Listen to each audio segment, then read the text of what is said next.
Happy bahay, happy buhay. Mag-asawang patnubay, sa mag-asaway gabay.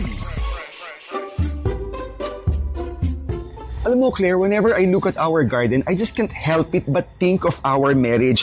Naisip ko lang kasi that marriage is like a garden. It takes time to grow, it needs your utmost care, at kailangan mo siyang diligan, Claire, di ba, para lumago at gumanda. Tanggalan mo rin paminsan-minsan ng weeds. But alam mo ba, the harvest is so rich. Once it blooms, all your hard work pays off. A successful marriage doesn't just happen.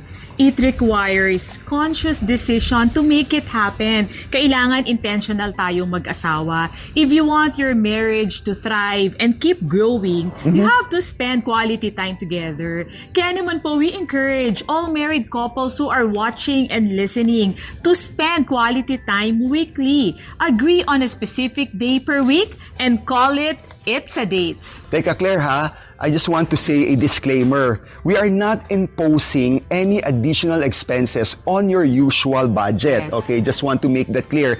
You know, having a weekly date with your spouse doesn't have to be expensive. Hindi kailangan mahal, hindi kailangan gumastos. Kailangan lang is for you to have a creative mind. Maging creative lang tayo. Kahit sa loob po ng bakuran or in one corner of your house, in one spot, pwede kayong mag-set up ng table for two. Isa pa, Claire, pwede rin kayong mag-drive-thru lang, di ba? Pwedeng mag-moonlighting o mag-stargazing sa gabi. Ginagawa natin yan. That is so right. Or just walk around your neighborhood holding hands. Ang importante dito, Claire, is yung special bonding time nyo alone together. So, Bong, what are the benefits whenever a couple have a regular date night? Sige, pag-usapan natin. Number 1, it keeps the fun and romance alive in your marriage. Alam niyo po, many long-time married couples would agree with me that monotony and daily routine can make even the strongest marriage, boring and stale. However, when you have a regular date night, kapag linggo-linggo dinedate mo ang asawa mo, you are prioritizing your spouse. You are keeping the energy alive in your relationship. Binubuhay mo yung connection nyo. Kaya naman nagiging fun, exciting, and full of surprises sa inyong pagsasama. Yung tipo ba na, nako, ano kaya ang next surprise ng asawa ko? Saan niya ako dadalhin? Anong setup ang gagawin niya? Tama, Claire. Isa pa, it's not an excuse na dahil matagal na kayo mag-asawa na hindi na kayo magde-date, hindi ba? Number 2, it encourages communications and deepens understanding of each other. Pansinin mo, Claire, pag nasa labas kayo o nagde-date kayo together, you talk about things beyond household matters, di ba? That was the only time na nakakapag-usap kayo ng maayos. In fact, you can open your heart out and share your thoughts and dreams sa inyong spouse. Kaya naman, mas nakikilala niyo po ang isa't isa.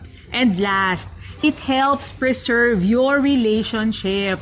Alam niyo po, someday, your kids will grow and leave the house. And that will make the two of you stuck together. For life yan, Hana. Kaya dapat ngayon pa lang mag-practice na. Kailangan talaga patatagin ang pagsasama. Meron pong pag-aaral na ginawa na kapag ang mag-asawa ay intentional sa pagkakaroon ng date night, hindi lamang po naiiwasan ng away, kundi nababawasan ang tsansa ng paghihiwalay. Dating your spouse is like saying to her, you are the most important person to me and you have my full attention. Ang ganda, di ba? Yes. Your marriage cannot survive on its own. Like these flowers need sun and rain, love needs to be nurtured.